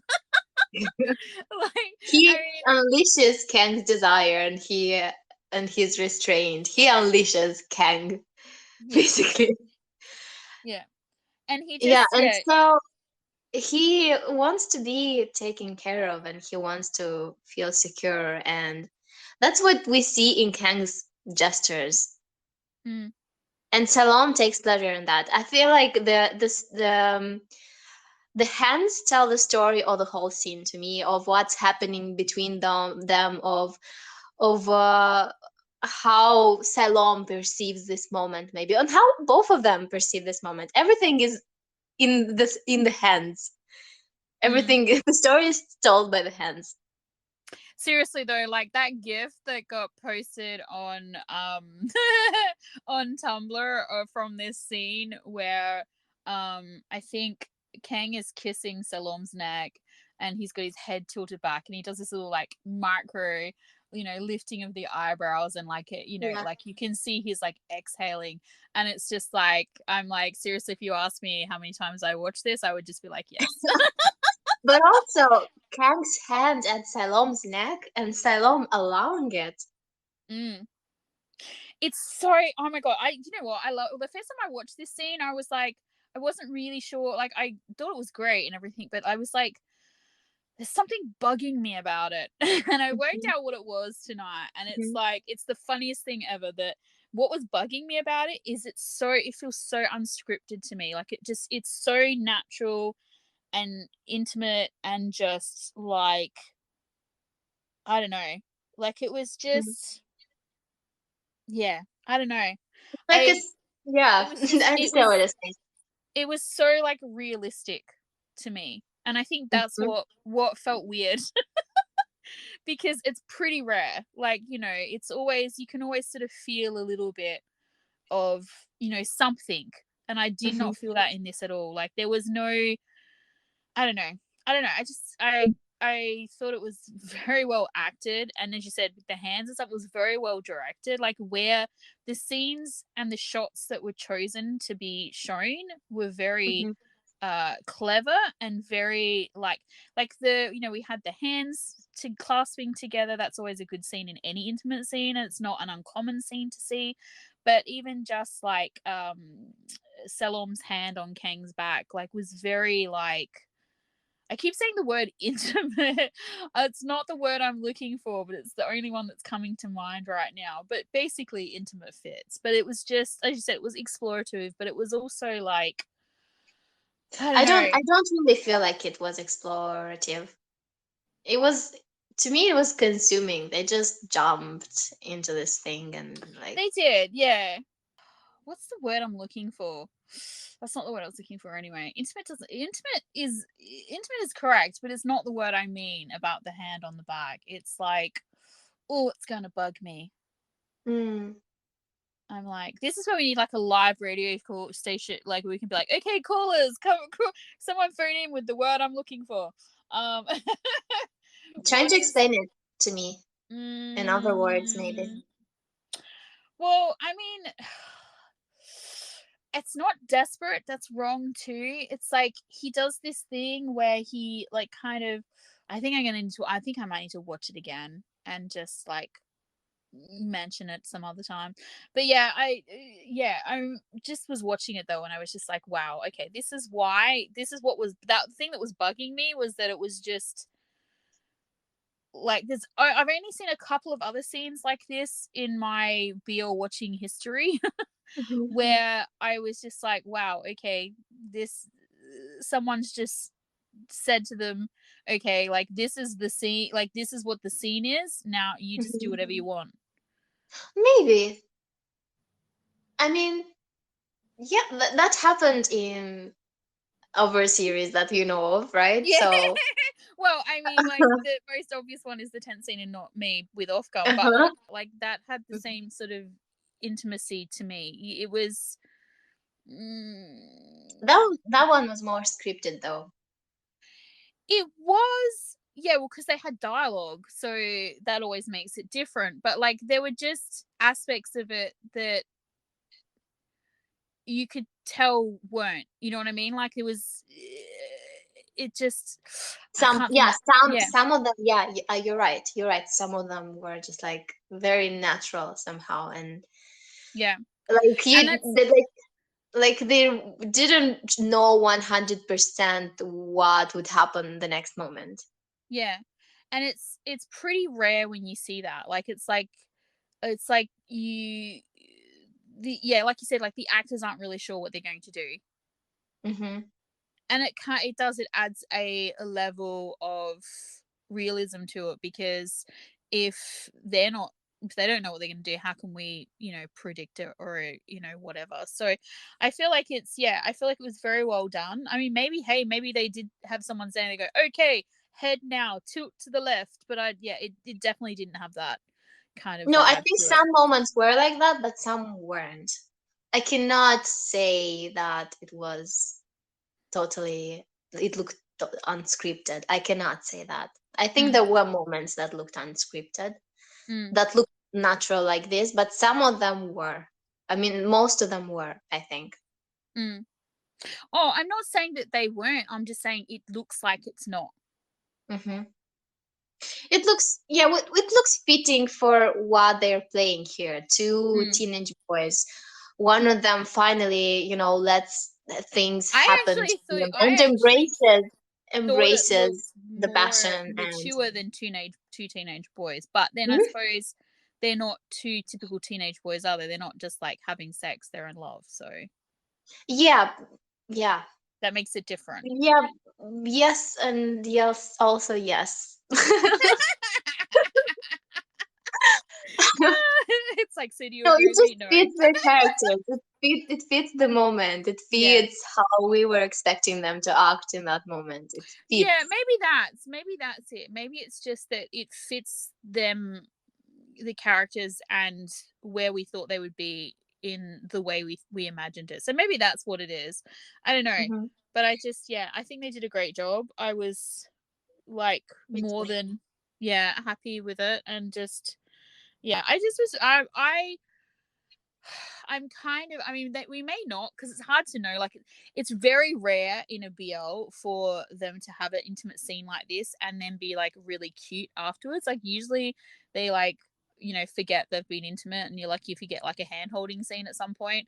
Um, Hmm. once again, bringing it up again, but the exception, I think, for me was like Not Me, where we had that really cute like next day morning thing. It would be really cute if they did a similar thing in this, because to me that's realistic. Like, you don't have intimacy like that with somebody and then just like, act like you're just buddies or whatever. That's not how it Yeah. works, unless you are just buddies, you know what I mean, who like hook up Hmm. sometimes. If Hmm. you're really in the relationship that we feel like they're having, you would expect them to be cute and soft and like whatever. And it would make sense for them to come back like that. And then if they come back like that to this horrific thing that's happening, like all the more like painful and traumatic it will be. So, Hmm. because it'll be such a jarring like difference to what, like what they've been experiencing. Yeah. And I mean, it's like, I love, I mean, I don't have a lot to say about the trailer, obviously, because there's not, it's not anything we already didn't really weren't expecting or Hmm. whatever. But I do love, Kang comforting Salom like straight off the bat, saying, like, I'm Well, because of gonna course. support you. And like, I just, you can't expect him, like, I wouldn't have expected him to do anything different. The only way I saw him doing something different would have been if something had happened to Grandma. And as I said, I don't think he wouldn't support Salom. I just feel like he would be angry at Sapphire if he thought Sapphire was at fault or whatever. Mhm. So, but yeah, I'm like, oh, they're gonna break me. I mean, I suppose, it's only fair since I'm kind of hoping they break each other. I feel like at this point I'm a masochist because I like want it to happen, but I also don't want it to happen. I'm just like, oh, this weird torture.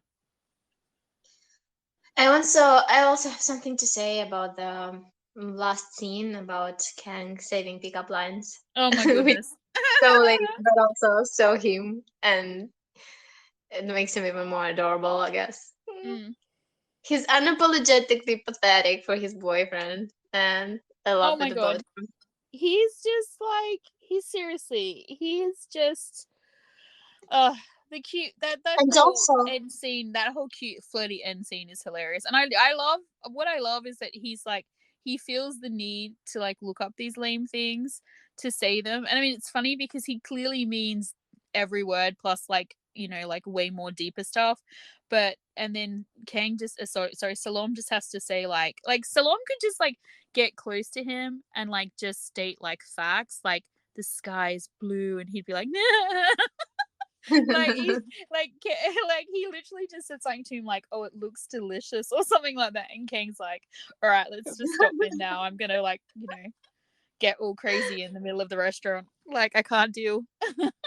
but also one interesting thing is that Kang keeps asking for affection and affirmation, and he directly asks, "Do you love me?" And like with gestures, with this food exchange thing, like he asks, "Do you love me?" And it's interesting that Salom doesn't answer, and Salom doesn't take the bite of love, Mm. and this is how the episode ends. I think Cass mentioned it, but I'm not sure where exactly did, like, she sent us a message, or she mentioned it on one of her posts.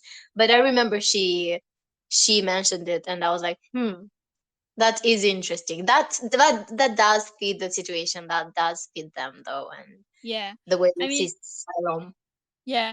Well, it's interesting too. Like, it would be funny to go back at the end when once we know like the what happens, and they're really good. They've been really good so far about like not reusing, but like revisiting things that have happened in the past. So it's like we've had all these like little end scene extra bits and stuff, and it'll be interesting to see if any of these end end scene extra bits that we think have more meaning to them or whatever. Like, we had the whole discussion about the scene where like Kang teaches Salam how to ride the motorcycle and all that. Like, Mhm. if that does play into it later on, like, yeah, I'm super. I can't wait for Friday, honestly, but I'm also totally dreading it. Yeah. I'm I'm starting to feel like that with every episode. I mean, I feel like next week's probably going to be quite bad. I feel like episode 11 is going to be the real killer. It usually is. Like, what is it with episode 11 in BLs being like the cursed episode? But there's Um, so much to unpack. I feel like maybe the bad things might stretch out to episode 12 as well. so what this is 12 episodes, isn't it? I think so. Yeah, 12 episodes. Yeah. I What hope a it pity. I hope it doesn't yeah. I hope it doesn't stretch out to the 12th episode. I want them to get some happy time. Like I want them to have, time where they've if not resolved their issues, like you can see that they're going to get there, I don't But know. there's I so mean, much to do. I There's know.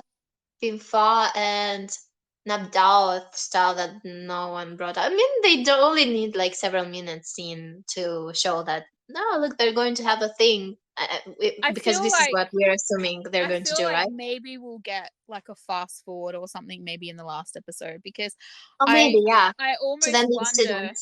yeah, I almost wonder Hmm. because I mean there's a couple of different ways this can end really. Well, I mean there's lots of different ways this can end, but like one of the ways this could end is with Salom going overseas or something, or like them going to different universities or whatever. And so we could get a fast forward where like either they've finished university or um you know they're like halfway through university or something like that, and they sort of come back together, Hmm. or maybe they are together It is and they just possible. they just run into Pimfar and the teacher. Yeah, I think that's how they. I was thinking the same. I think we're going to have a jump in time Mm, at the end of the season. yeah, Hmm. because we're going to need to see some sort of development, and I feel like they don't have enough time to do it in, because if you think about what's still to come, we've got the escorting thing, we've got like all of what happens in next week's episode, which is like whatever happens in the house, the big Hmm. karat game, whatever. Hmm. We have the scene where um Nava and Guy also. yeah, that's Mm, right, we have, yeah, Guy happening and something. Nava's stuff. And We also have, Saifa and Name, yeah, something whatever between them. happens there. Yeah, we have a salon breaking down with Kang in the shower. We have the whole, The yeah, shooting scene. the shooting scene and the motorbikes and all that. Like, so we there's a fair bit to get through. I mean, Hmm. it'd be really I'm actually really interested to see what happens next week, because like that will give us obviously a bit better of an idea of like what the plan's going to be in terms of like what they actually get through next week. I mean, Hmm. for all we know, they could get through like the whatever happens in the house and Sophia getting arrested and Salom like trying the escort. That could all happen next week. Like, you know, It is possible. yeah. I mean, because I don't know, like, are they gonna? Would they give us a preview for that, like for Salom I don't escorting? think so. I feel like they'll spring it on us because we have Hmm. already seen that preview. You know what I mean? So, Hmm. but yeah, I don't know. Everyone is Oh, waiting for that scene. That would be kind of, you yeah. know, it's I'm kind of dumb I'm to put I'm it in the really venue. I don't know, I'm but it's at this. Sorry, what was you saying? nothing. Just go on. No, no. Tell me what you were gonna say. I was saying everyone is waiting for that scene with escorting, so it would be. I feel like it would be a bit dumb to put in the preview and not surprise people, but at the same time, maybe not. Yeah, I don't know. So basically, I don't know what I'm saying. This is Uh the point. That's why I said nothing. oh, okay. Because I Um, said something and I was like, no, I'm not right. no, no. Well, no. I get. No, I understand what you're saying. I think that's probably actually a fair explanation. But I mean, I just Maybe it's dumb, but maybe it's actually smart. Yay! no. It's not. It's I not have dumb. an opinion. It's not dumb. Oh my god! If you were closer, I'd smack you right now. You're just lucky there's like an ocean or something between us. I don't ask me what ocean. I'm not great at geography, but like there's an ocean. Or maybe two, I'm not sure. But anyway, you're just lucky. Um However, I know where you live, so just give me a couple of weeks. Okay. You I'll knock be on the waiting. door. Yeah, don't open the door if a crazy Australian standing on your front porch. Yeah, so anyway, what I was gonna say what I was gonna say is funnily enough, the thing I'm most afraid of is that the scene in the shower will happen before the escort scene. So if we get that next week and we don't get the escort scene, I'm gonna be like, oh no, and that's it. I don't know how I'm gonna react. Do you mean because you see that scene as the critical moment for Salom? I see it as like a leaning in the right direction, and so I feel like if we start to see like especially like not just us, but if Kang starts to see that and then he goes and does what he does, I feel like it's just even worse. It's just even worse. It's even more worse than it already is going to Yeah. be. Like, Hmm. Yeah. so I'm just like, oh no, please don't be before. I'm just like, and I'm sitting here going, oh my god, it's so going to be before. I'm like I cursing us, think right? it's gonna be before because he says I have no one left. Yeah, it's so He it'll says be I have no one left. after his father, after his brother. Yeah, but of course it might not as well, because that could be him breaking down too. Like after the whole, escorting thing and their confrontation about it. That could also be part of that. Because you might find that he doesn't actually break straight away. Because he's Salom. Like he is the problem solver, mature, Yeah. like whatever. So this may all happen, and then he might be like, okay, right, what do I need to do How do I to get how him do out I of solve this? prison, to get him a lawyer, Mhm. to like whatever. And then he's just like, as you said, he's going to have tunnel vision. He's not going to consider Kang's feelings. He's just going to do what he needs to do, and then we might get that confrontation, and then he might have his breakdown instead. We may not see Kang break down. I mean, I feel like we need it, but I feel like Salom needs it. But maybe this is enough of a catalyst to, because it's a loss in kind. It's not the potential loss of Kang, but it is a loss potentially to him. So maybe it will be enough. And maybe he will realize that this is bigger than him, and he needs to like, accept the help that's being offered to him. Um, Okay, I wanna see that scene end like that. For example, other people wanna see like Cass. She wants to see that scene ending in a sweet way. I cannot really see them kissing after that mm, because I don't know. It feels a bit too like a traumatic thing again, and mm, to start kissing after such a thing, I don't know. mm, It's not something that I can arrange in my mind and see as a possible thing. You already consider maybe something else actually happened.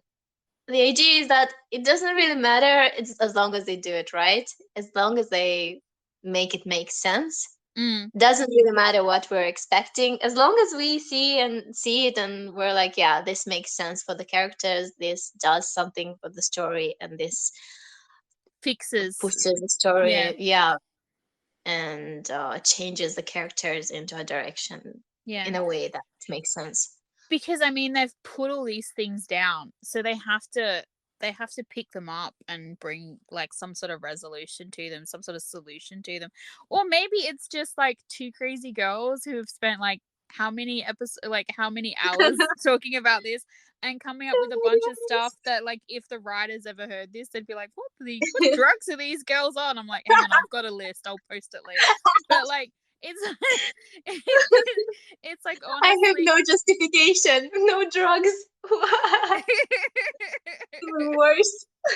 But like, it's like, I mean, maybe we've just looked way too much into it. Maybe we're expecting too much from them. Maybe we're asking too much from them, or maybe for once we actually just, like, we have actually found something that is meant to be what we think it is, and this is where they're going, and this is their thought process, and they're like leading us in this direction for a reason, and we are going to get these resolutions, maybe not in the way we're expecting, maybe not in the way we're hoping for, but as you said, as long as they make sense, as long as they fit the characters, like, as long as it's not like just resolved, and like, I feel like there needs to be some things that happen for for the show to end. Like, if so, for example, like, if it ends and they're together, great.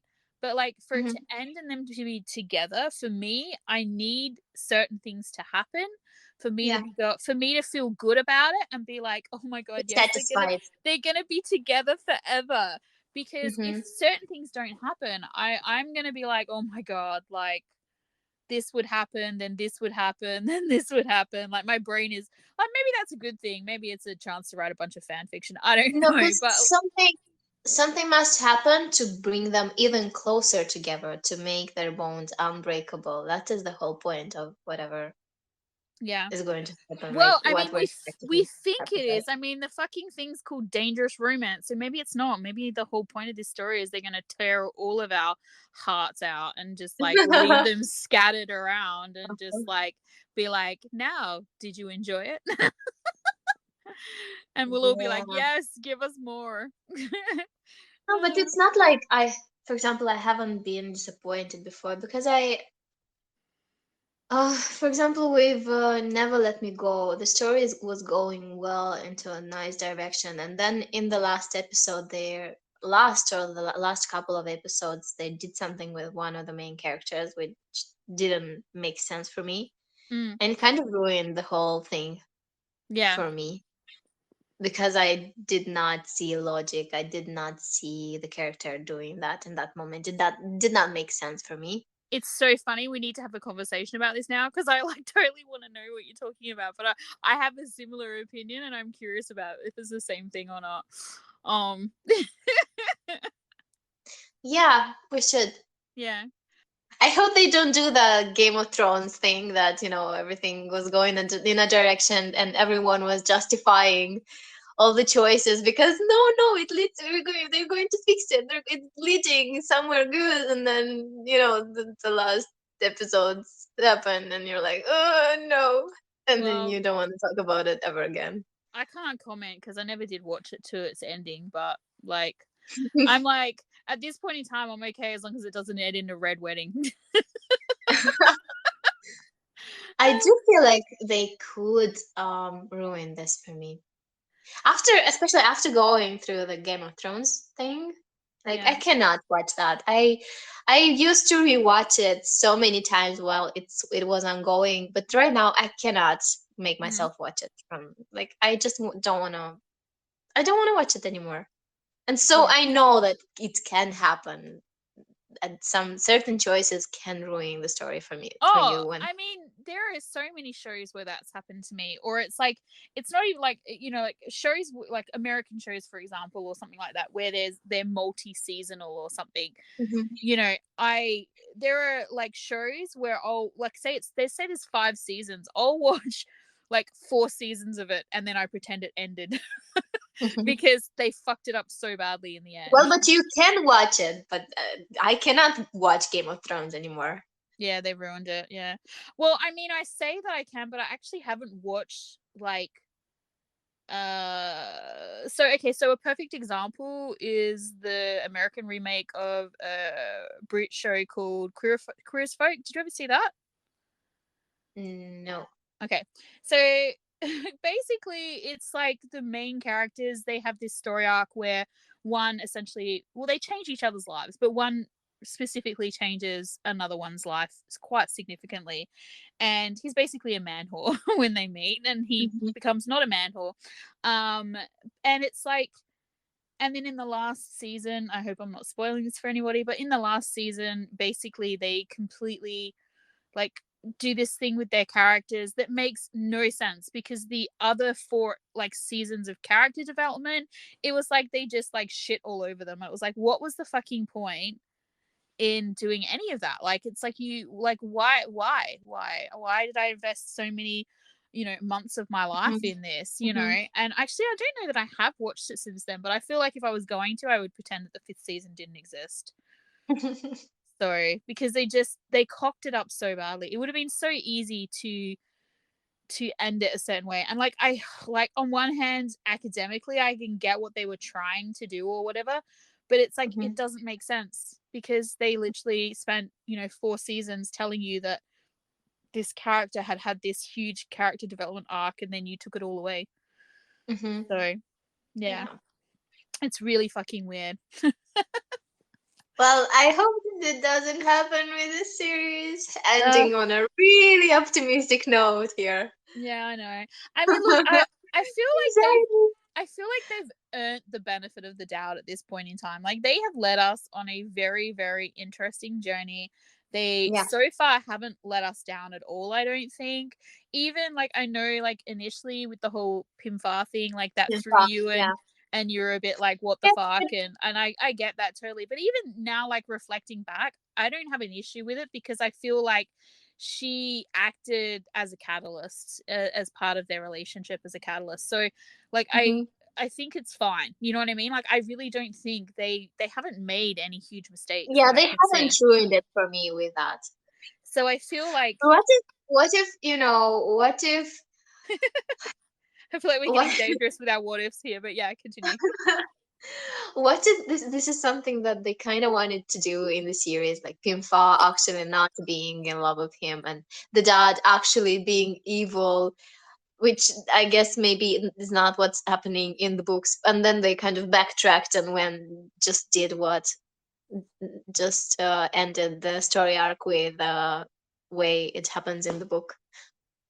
Yeah, I don't know. It's weird, because we know that there were scenes that they changed. So I would love to know why they changed it, whether they just decided it didn't fit the new vision they had, or whether they didn't think we would like it, or like, yeah, it's really, it'd be interesting to know. I am curious to see if we get any like formal discussion about it come out at all, because we really haven't had anything. Like, I mean, with other shows they have like press junkets or whatever where they give you a bit more information, and I don't really remember seeing really anything for this, or maybe I was just living under a rock and I missed it.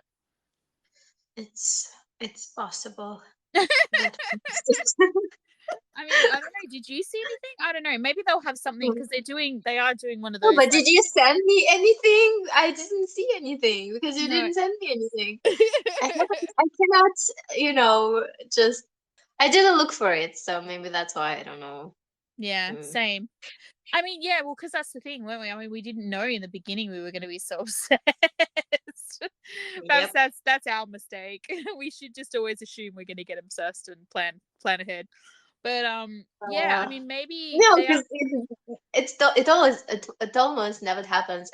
What happens is sometimes you get obsessed with something and I don't really match your level, or I get obsessed with something and you don't really match my level, and Mm. that's when we just like, for example, you with that I will knock you, right, and me with Oh, the my cupcake one. old old fashioned cupcake, yeah. Yeah.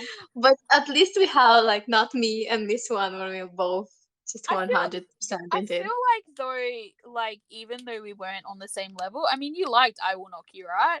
I did like it. Yeah. Yeah. I think that was really clever, that drama. Like, I feel like if you have not seen I Will Knock You, you should definitely watch it. It's funny, it's cute, it's like, it surprised the hell out of me all the way through, and I just, yeah. I could talk about that Yeah, one and a lot. if you haven't watched Old Fashioned Cupcake, go watch it because it's really, really, really good. And come talk to me about it.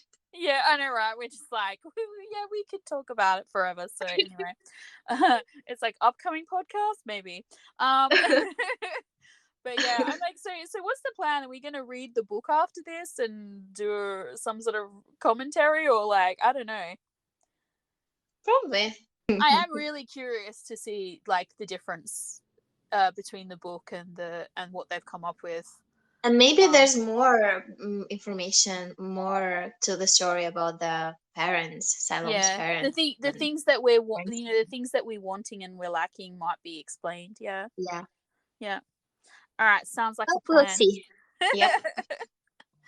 All right. Well, I feel like probably I don't really have much more to say at this point in time. I'm sure I probably could come up with something, but yeah, if I think of like what I'm the term I was thinking about for that, like, I don't know if anyone cares, but if I think of the word I was trying to find in my mind for the hand part in the intimacy scene, I will post it on like Twitter and Tumblr. I'll make a post. I'll be like, Eureka, it got me so hopeful. I was like, oh my god, she remembered. I'll be like, it'll be very exciting. I'll probably wake up at like 4 a.m. and be like, that's it, that's the word. Send it to me right away. Yeah, I'll like wake me up. I don't care. And then will you Google it to see what it means? Private joke. Anyway. Or maybe not so private because I did put it on Tumblr. But yeah. Right. Oh well, I'm like, what are we? We're Wednesday. We're Wednesday, aren't we? So what, 2 more days now. I'm so excited. Well, I guess that this is it for today. It is.